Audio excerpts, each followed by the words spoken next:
Well, hello, Fearless Schools Podcast Squad. I hope this episode of the Fearless Schools Podcast finds you doing well. And you know what? I have a guess about you and what you're doing right now. All right. You're a multitasker, or as they call a parallel tasker. If I'm right, raise your hand. I knew it. I knew you were a parallel tasker. Our listeners have such rich lives. I bet you're making homemade croissants in Paris, or writing your latest epic poem, or perhaps you're piloting a hot air balloon, or maybe just driving to and perhaps fro the schoolhouse. Well, such rich lives. Oh my gosh.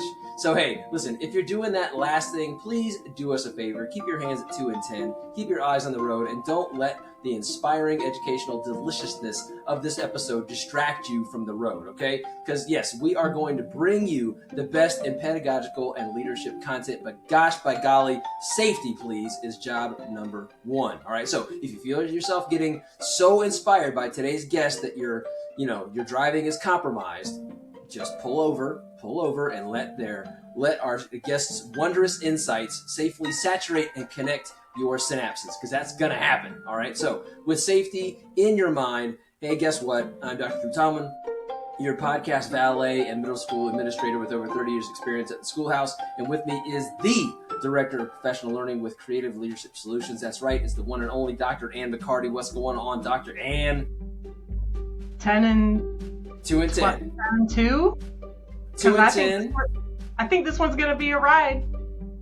It's going to be a ride. It's good. And we're going to adventure the trails here. Yeah. And repeat guests, which we love repeat guests, don't we, Drew? That is true. That is true. The repeat. Sometimes we just don't get enough on the first episode. We have to bring them back. So Exactly. I'm excited.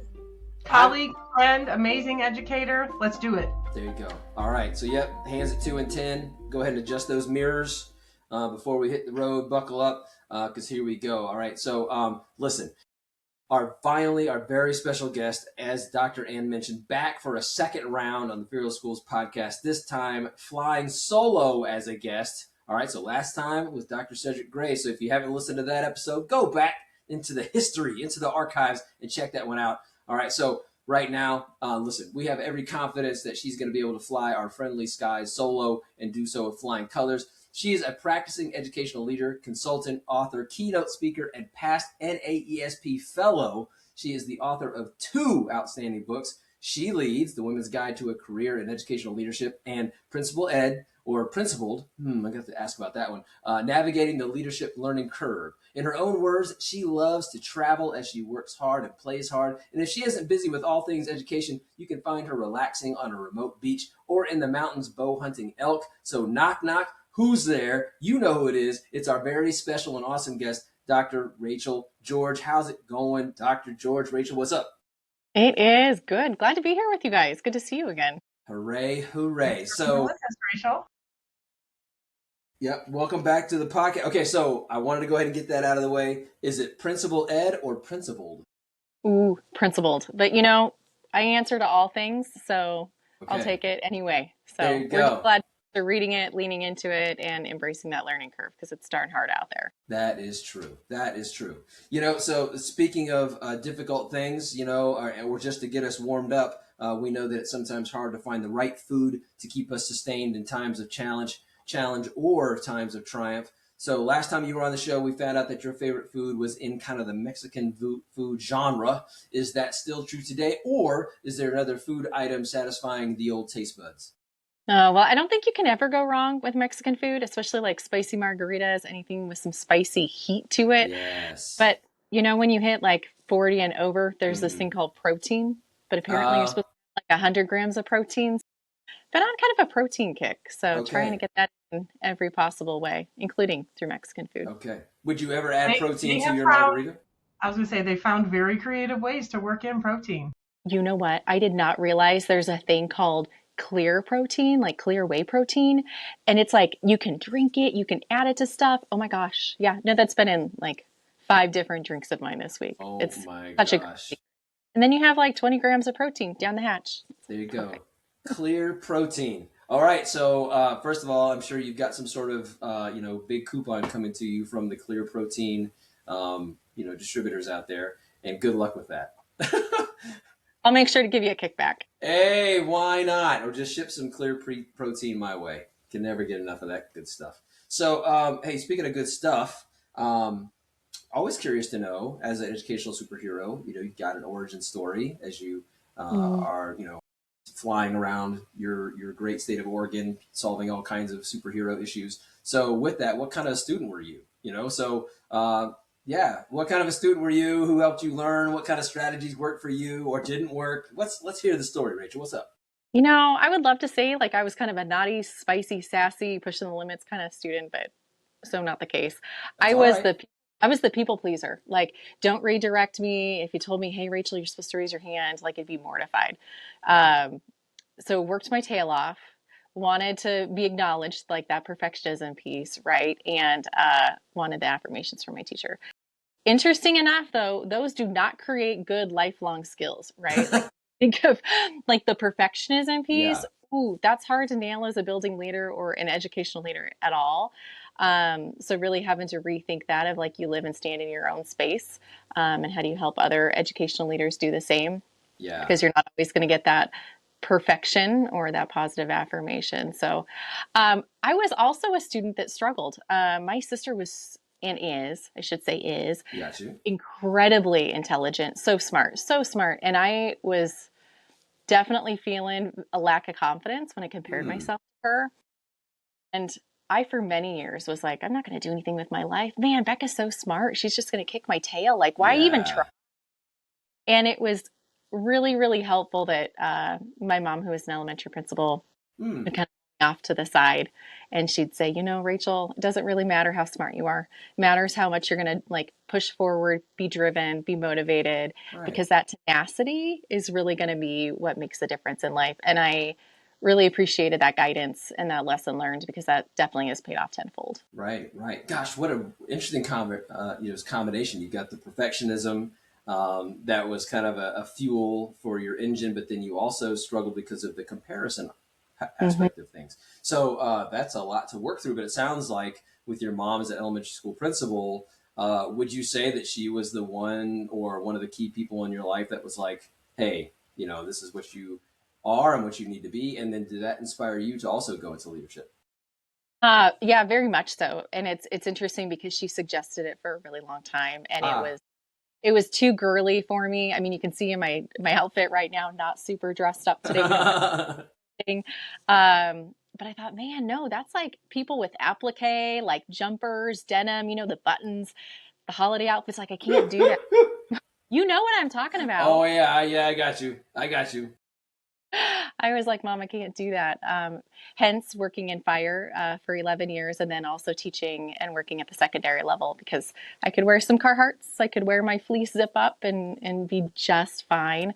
But she did definitely help redirect me when I came across some different challenges and struggles. It took me a while. I'm glad Yeah, that I came around to it. It was a complete great fit.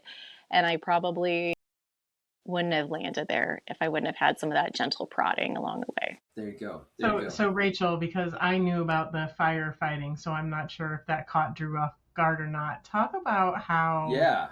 how the fire career, like the parallelism to what your school leadership or Yeah. skills that transferable skills from fighting fires to school leadership. Yeah. Well, so I graduated from a really tiny town. I had like 45 in my graduating class, tiny, tiny Wow, in that's tiny. Oregon. Yeah. Yeah, little lumber town. And people either went to go work in the woods or they went to college. And my parents had always drilled in like you go to college. And for reference, I also did pageants in high school, with the Wow. high heels, the bathing suit, like the whole shebang, right? I even had like a pageant coach. Hate to say it, but I did. Ooh, a pageant Um, coach. I know, I did. Oh, Yeah. that's I was on cool. the I mean, everybody benefits from coaching, right, Rachel? in all aspects. All aspects, let me tell Look you. what you did there, Dr. Ann. Ooh. So as I was getting ready to graduate, I had some friends, some girlfriends that were like, "Hey, Rachel, you want to make some money?" Yeah, of course, going to college. And they're like, "You need to work in fire." And I was like, "Oh, okay." All right. Again, I was on a stage just a couple months ago in high heels and a bathing suit, but we'll give this a whirl. I like being outside. Super interesting. Worked on a hand crew for 2 years. And I remember the first day I was like, where's the trail? Like, aren't we going to hike on a trail? And they're like, Rachel, there is no trail, right? You're making your own. Like, we're in the middle of the woods. We're not just out here hiking. Yeah. So huge paradigm shift, but I ended up absolutely loving it. Did it for 11 years. I worked on a variety of different places, helicopters, hotshot crews, engines. I ran hand crews, the whole gamut. And I even continued to work in fire when I was a teacher. So I'd spend a year in the classroom, and then the rest of the summer I'd be not taking showers for weeks on at a time, you know, living in the woods. Got to see some beautiful areas, and some amazing life lessons, lots of hard life lessons, if you will. Amazing. I mean, when your students like asked you like or told you about hard times that they were having, when you're like, "Oh yeah, come on, I've been fighting fires in the forest. What are you talking about?" I know. Well, and they have hard struggles, yeah, right? Oh yeah. It's a different type, 100%. Exactly. But it definitely helped with that motivation, that determination, because it was super challenging for me. Being one out of like 25 people on a crew, the majority of them were all men, and they were significantly stronger than I was. So I had to spend a large majority of my time, especially in the winter, working out, and just so I could keep up with them, hiking, lifting, all that good jazz. However, what does that look like for when it translates to education, right? So, yeah. So I quit working for the Forest Service and in fire just a few days before I started my first principalship. Okay. Yeah, and at that time, I actually had moved in to the Forest Service and lived at the Forest Service at the ranger station when I started working at the middle school. So that was really cool. And the funny thing that I joke about is that I went from putting out fires outside to literally putting out fires in the classroom.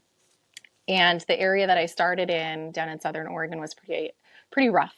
And there were like literally fires that we were putting out, along with a copious amount of bomb threats that we worked through. So thinking of skills, it really truly helped me with decision making, knowing that I had to be that calm face to be able to look around, act around, lead from all different angles, and also how to kind of keep my cool during emergencies, which I think I probably had 5 at least massive bomb threats my first year as a principal, and I was 29. Wow. Yeah, like with SWAT, with guns, like we had some really big emergencies, and I know without a doubt I wouldn't have been able to handle that without that background or experience. Yeah, I mean, obviously that divergent experience like bore fruit in the leadership area. So it taught you the skills of obviously decision making, and not decision making from a nice calm area, but how do you make decisions? How do you make decisions in literally a hot moment? Under pressure, right? Which is a underrated skill, and how to remain calm. And then you said like, I think you said like, you know, kind of having a calm face or kind of being, if you're going to represent the school and have a calm face, that's hard to do too. And leading from different angles. What do you mind unpacking that a little bit? What do you mean leading from different angles? Not just pointing like a fire extinguisher somewhere else, but what do you mean? Well, so there's a variety of different roles, right, that people play within a fire situation, especially when it's out in the woods. You know, whether you're a squad leader, whether you're a crew boss, whether you're running a dozer, running your chainsaw, like everyone plays a different role, and having a wide variety of different skill sets. You have to be able to nimbly like look around, assess the situation, figure out how your role is best played, if you need to nimbly shift to something else, and also see what's coming down the pipe, right? Because you always need to have your head up to look behind you, around you, with all the different watch out situations. And that really carries over to leadership, because there are situations where stuff goes down in your building or your district and someone else steps forward and that's not your role at that moment. You need to come along and support, or you might have an idea about something and someone else has a whole nother way to go about it. So it's all in that situational awareness. Yeah. And the word nimble, you use that a couple of times. Like that's the ability to pivot and to do so in kind of a seamless way is something that takes a while. It takes a while. But, gosh, I'd never put the worlds of firefighting, pageantry, and school leadership all together. Because, I mean, that's presentation of self as well. I mean, there's a performative part to school leadership as well. So let's not undervalue the pageant. I know. There you go. True. Now, there is a downfall. Like fire fire made me very assertive. I think more assertive than what I used to be, and a little bit more direct because, you know, fire is pretty urgent. The parallel is, I believe that student achievement, student outcomes, education in general is incredibly urgent. And so you see that very directly transfer over, but I also have to like soften my edges of the communication and some of the directness, especially when interacting with different folks and acknowledging that they come from different angles too, that my urgency might be a little different than someone else sitting across from me. Right. You know, when we think about it though, fire is life or death, right? Yeah. But so is learning for students. That the urge, like we have to have urgency in education. Yes. Because as our friend Terry always says, the children are waiting. Yes. And if the adults don't come in with the urgency, the children don't get what they need. I 100% agree. Yeah. And it's like that early conversation that you had when you first got started. Like, where's the path? Sometimes there's not a path. Sometimes we're the ones like making the path, and we got to have brave minds and hearts and feet to go forward. No, that's, oh my gosh. So I wanna ask. I'm gonna put you on the spot, Rachel, since you're nimble. For our first year principals who were kind of like you in that first year of fire, like, where's the path? Aren't we hiking? What? I think we all can look back and be like, oh, I remember that. What's your first piece of advice to those new principals who are like, where's the trail? Yeah, it would be take a deep breath, pause for a moment, and then look around you. Connect with some colleagues, connect with some friends, other folks doing the work. While there isn't a path for you and you're not hiking on a trail, there's folks that have been there before you, and they can help you navigate the trees, the obstacles. They know when the creek's coming up, and they can help you anticipate that. They won't do the work for you, but they'll be your guide, and they'll be able to help mentor you along the way. And I think that's a huge game changer for folks. So what's the best way for people to kind of build that network? If I just came out of the classroom, like, and my network is teachers, and now I'm in administration, because I hear you saying build your network. What are the best ways to build the network? Well, I would first start by saying your network definitely is not to go home and drink a bunch of beer to self-soothe, right? Like that. And that's, I say that, but I'm also very serious because there's a lot of folks that definitely like self-regulate and like self-soothe by like, man, this job's hard. It's lonely. I don't have someone else to talk to. And they find coping skills, right, that aren't always the healthiest. So with that, how do you build your network? $1 million question. So hopefully you work in a district that has some other colleagues that are at that level. Hopefully you're not the only elementary principal or the only high school. Well, actually you probably are maybe the only high school principal. But look to regional meetings within Oregon. We have a lot of different meetups that happen at conferences. There's local ESDs that hold professional development and learning in those opportunities. Social media, that's always a really great way to connect. I'm not on social media because I needed to take a little bit of a breather break from that. And I do know it was fantastic for me for a time period along with a lot of other folks. So lots of ways to connect. I think you got to get outside of yourself and be a little brave, introduce yourself, maybe not sit with people that you always know when you go to conferences or even meetings, right? Like get outside your comfort zone, introduce yourself to people. Be that creepy person that just comes up and says, hey, hi, how are you? My name's Rachel. Where do you work? What do you do?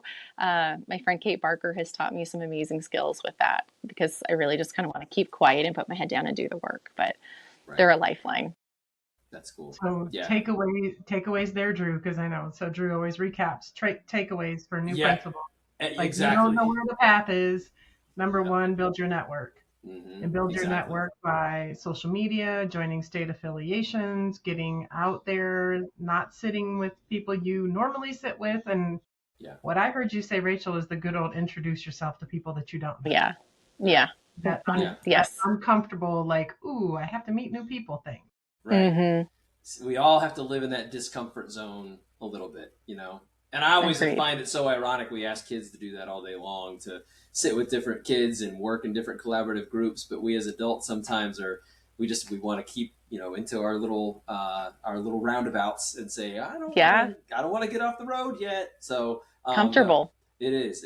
And I think it's important too that like your network can be people within your district, or like you said, from your own experience as a student, if you are in a small district, then yeah, you're going to have to branch out a little bit. So you get different perspectives and different viewpoints on this work. So yeah, another thing in terms of growth is the subject of self-care, you know, Mm-hmm. with school administrators. That's a topic that can sometimes be overlooked because I think I myself, I'll put this on me. Sometimes I think it's a badge of honor to like, oh, I'm the one like working as hard as I can, and I'm like working in 10 hours a day, and all that kind of stuff, and not eating lunch. But I think it's important to like for self care. So what would you say about self care and that elusive work life balance? Mm-hmm. So this has been on my mind for probably the last 5, 6 years or so. And even most recently, I was talking to a principal today that I work with out of state, and she was sharing with me that on her staff, she has 3 different individuals that are battling cancer, and then another one that has a significant other that's going through cancer and probably won't make it. And last week, was talking with another colleague of mine, and one of our dear friends in a neighboring district just turned maybe like 55, had passed away, still acting administrator. And my question and wonder to her was like, is it just me? Am I hypersensitive? But does it seem like there's a large amount of educators in the classroom, at the building level, at the district, that have some challenging health concerns, right? And is it because I'm hypersensitive, or is this just proportionally hitting people a lot more? And the conversation really rolled into that, we're really not just the type A personality, but the type C. We take on people's trauma, we take on people's challenges. We don't always have a great way to process it. We know that, high levels of stress and trauma also infects our brain, our body, our DNA, and there are residual pieces that come with that. And I don't think it's talked about enough. I think, quite frankly, I'm really, really tired and sad of a lot of educators and dear friends of mine getting incredibly sick or not taking care of themselves. So how do you do it, right? Because that's the $1 million question. And you're spot on. A badge of honor. I'm working longer than you all. I'm working more hours. I've had 7 shots of espresso. You've only had 2. How's your day going? Right? Yeah. So I think it's one, naming it. I think it's also really, really important to align yourself with an organization that focuses on that and embodies it. There's a district nearby that I know that it is a badge of honor, and you get promoted the longer you work. And if you're the first one in and the last one out, even if you're fake working, I know, right? Not good. Well, I just happen to work in a location where it's like you get your job done. Whether you get your job done in 5 hours or 8 hours or whatever it is, you have that professional discretion. Right. And I appreciate that. I think that makes a really huge impact for how people balance things. I think it's also worthwhile to think about, what are your boundaries? How are you answering emails on the weekends? How are you then impacting those around you that work? What are your working hours? How are you respecting those? And, I had a lot of great advice early in my career of like, you need to put your phone down. You are emailing and texting people at 5 o'clock on a Friday. Like, knock it off. Knock it off. And that's helpful. I would also add on that I think you probably need to slow down and reflect on what's working for you and your body and what's not, and perhaps not put off going to the doctor for some of those checkups or things that maybe just don't feel right. So that way you can be proactive. And I hate to say it, but like weight management, right? As you get older, hormones and all that other stuff. And oy. Yeah. I mean, you were talking about teaching sweaters. I mean, there are macrame sweaters I can't wear anymore. Are there sweater vests though? That's the real question. I have many sweater vests, but not now. It's just a little too warm for the old sweater vest. But no, I think those are all very valid points. And I think like you said, the first step is so important, that just naming it and having, as another guest has said, the psychological vulnerability to say, hey, this is where I am with it, and I'm on the struggle bus, and it's okay to be that way. And then the boundaries. Oh my gosh, that's something that I found I learned probably a little later than I should have, because I was answering emails and responding to emails at like 3 o'clock in the morning. Because I'd wake up and I'd have to get ahead. I was like, okay, I'm up. I got to grinding. And what it did though, the grind, but then it stressed out everybody else in the schoolhouse. Yeah. because they would come in and be like, oh, you need to go to sleep. When do you sleep? And I was like, oh, look at me. But then on the other side, it was like, Drew, you're stressing out your people. So yeah, I appreciate you bringing up those points. Another tricky balancing act is with school leadership is like seems to be a binary relationship, but it shouldn't be, is how do we foster school culture, positive school culture, as well as emphasize student achievement? How do we best do that critical dance? That's the $1 million question. Yeah. A lot of administrators that I work with, they associate themselves with one or the other. And that's really, really fascinating.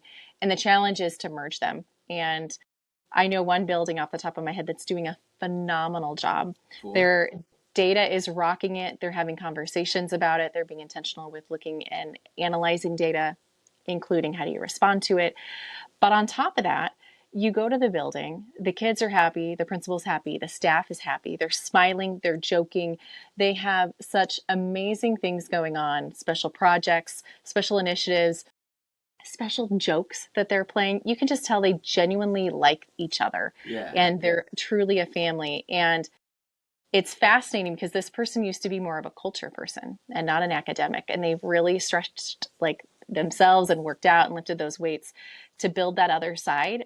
And I think that's what it comes down to. Like, even if one is a more easier thing to do for you, how do you then balance yourself out? And if you're not good at it, like I'm not good at running assemblies, like I'm pretty lame. I'm like, they're not getting fired up. Like I need to have like the guy from like UFC get them all fired up. That's not like, right. People are going bonkers. So I need to then hire somebody like a VP or a dean or shoulder tap a teacher that can like harness that.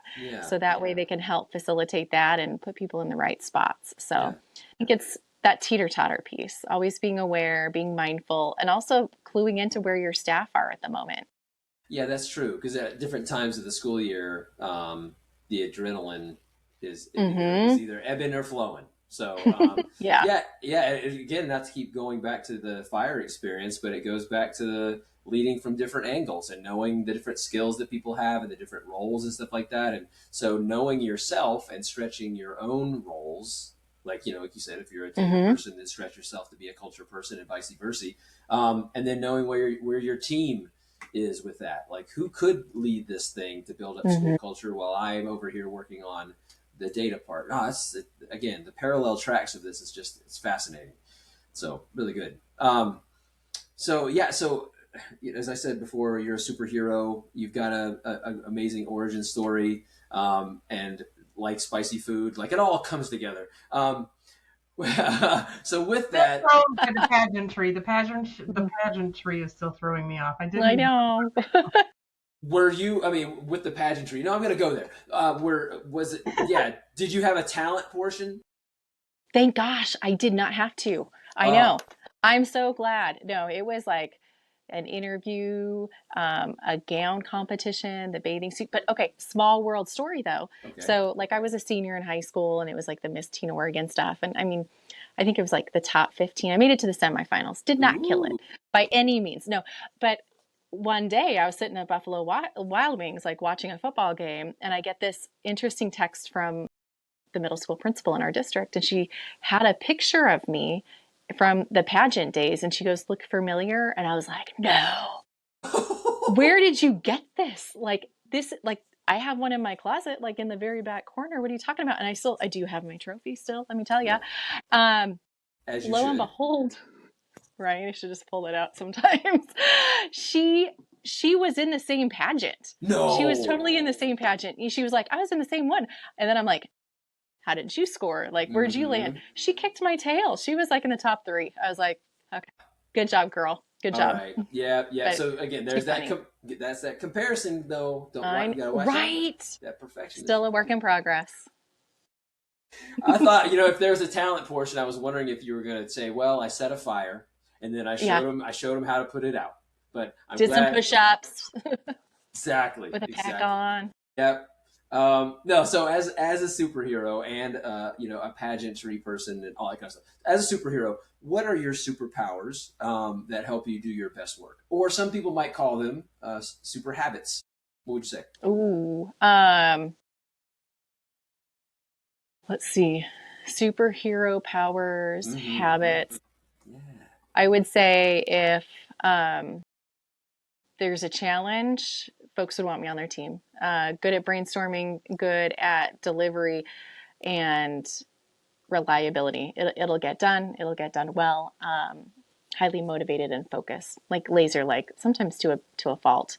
Yeah. And then the right, not a shock with all this.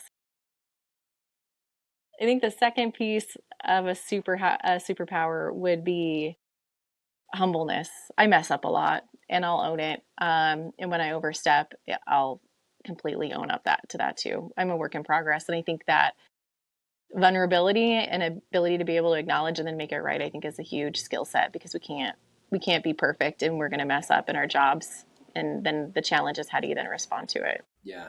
Yeah.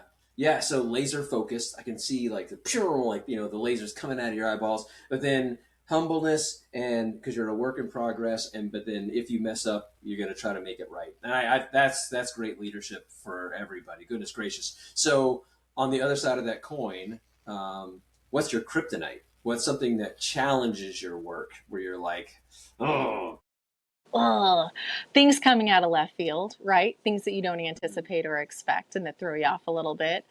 The other piece would be folks that are sometimes slow adopters. Those can be kind of a kryptonite. I like to be an early adopter. I like to run, and I need to constantly just remind myself we're all at different paces. And there's a huge strength to having some folks come along late, because it helps you rethink everything and examine your why. It all works together in a system. You know what? That is a great reminder, because, okay, so slow adopters can actually be helpful to the process, because it helps you when they finally do come along. Yeah. Helps you readjust your focus and recalibrate. Oh, wow. Okay. So that's definitely a double eyebrow raiser moment, as you said that. So I'm going to ask you that question then. So what's an educational best practice that's raising one eyebrow with you, just kind of a curious, like, what? Or a double eyebrow, like, whoa. AI. I've been pondering a lot on AI. That's been a really, really hot topic in our district, in the different circles that I run in. How does that look for work productivity, for educational leaders? How does it free up the principal or that building leadership team, or even the district office? I think the district office really needs to really get how they allocate their time and their tasks, along with how they support principals. But the more so end of it that really has my eyebrow being raised, even though I have a ton of Botox, and you're not going to see my eyebrows go up a ton, right? That's helpful after 40 as well. Is that you, what does it look like for instruction? How do we help support students with it? And especially as we have staffing shortages, we have people getting cut.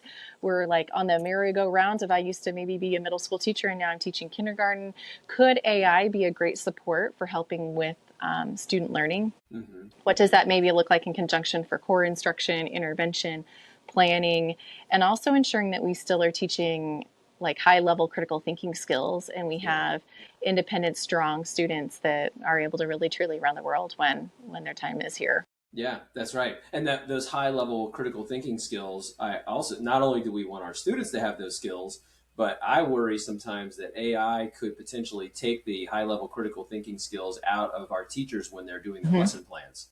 If they just feel like they can just plug it into AI and say, spit out a lesson about whatever it is, and that takes out a bit of the craft and the artistry of pedagogy. Mm-hmm. So, AI, that's something that's definitely, everyone's got their finger on the pulse of that. There you go. Mm-hmm. Yeah. And anything else from you in terms of like another question for Rachel before we get She's to like, how often do you get your Botox? She's like wondering about the Botox. She's stuck on that, I can tell. No, I want to make note that Rachel hosts a podcast as well. And Rachel, the thing with your podcast is learn, laugh, and lead. Sometimes there's cry though in there. Cry. Learn, laugh, and lead. That always happens with leadership, doesn't it? So tell us maybe your favorite nugget that you've gotten on your podcast recently. Like which episode do people need to go listen to? Ooh.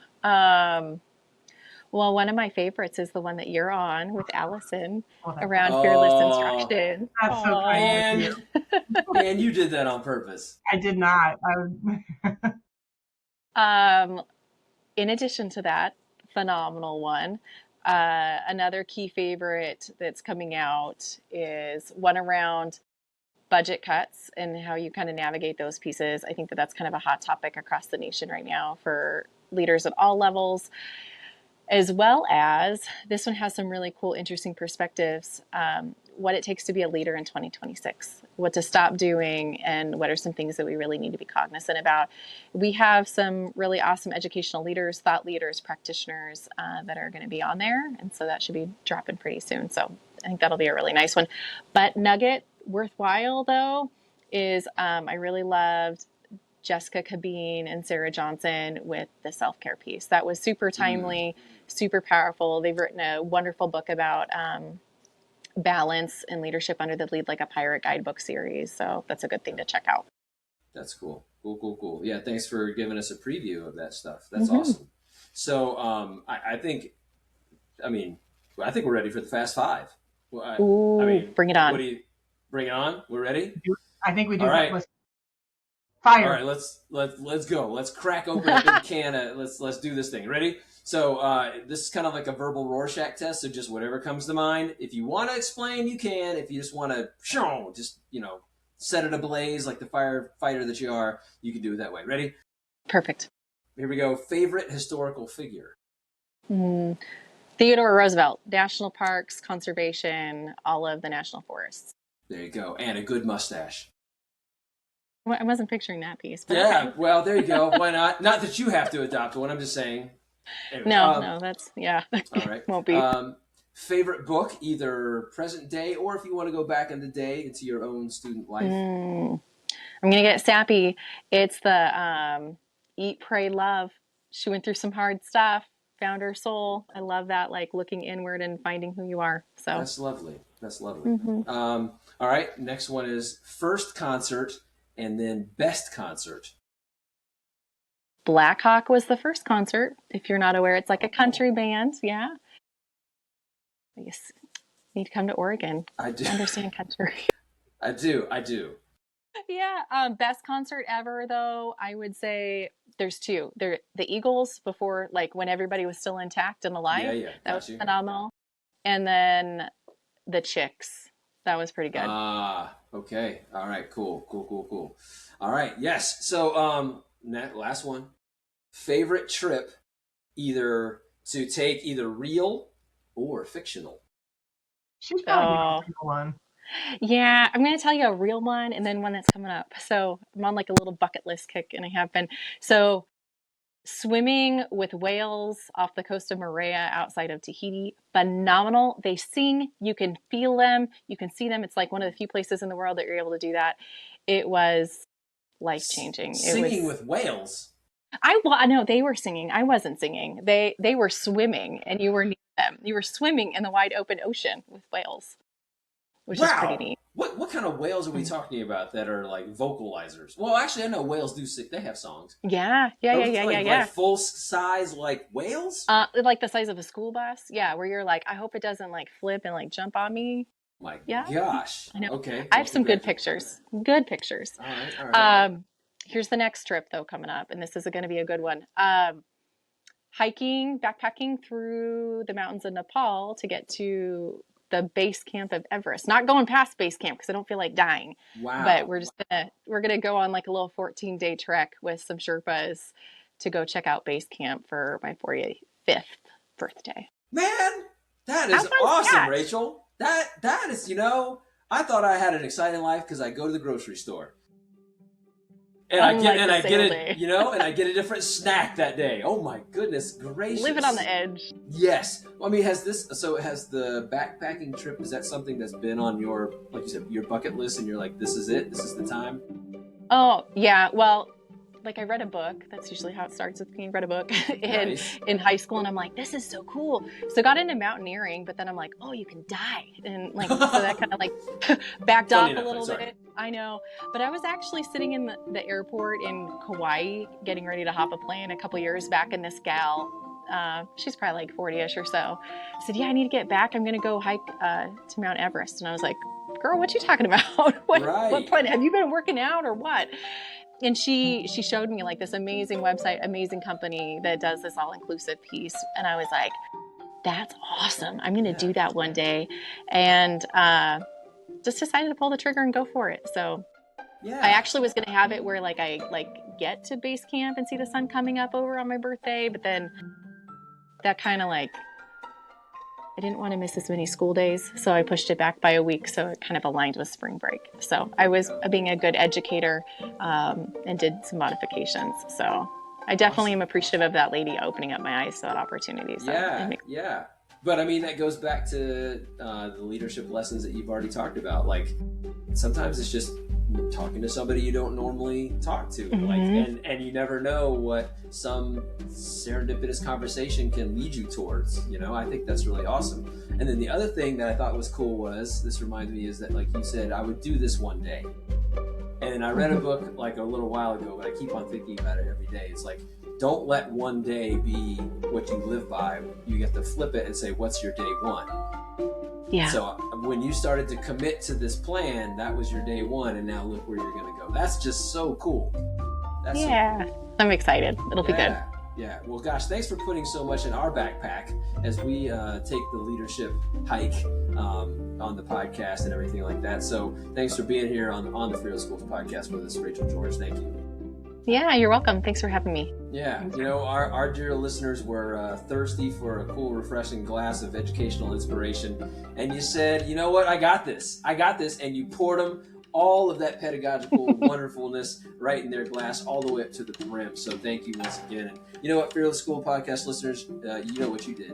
You took time out of your listening lives to check out another Fearless Schools podcast brought to you by Creative Leadership Solutions, and you should be proud of yourself. Please pat yourself on the back and go to www.creativeleadership.net and then subscribe and share the podcast with anyone and everybody you know. Folks who are doing arts and crafts, people who are sailing on watercrafts, people who are playing Minecraft, whoever, whenever, whatever's going on. I'm Dr. Drew Tomlin, host of your Fearless Schools podcast, wishing you well and saying stay fearless on the bright road forward. Thanks so much, Rachael. Thank you, Dr. Ann.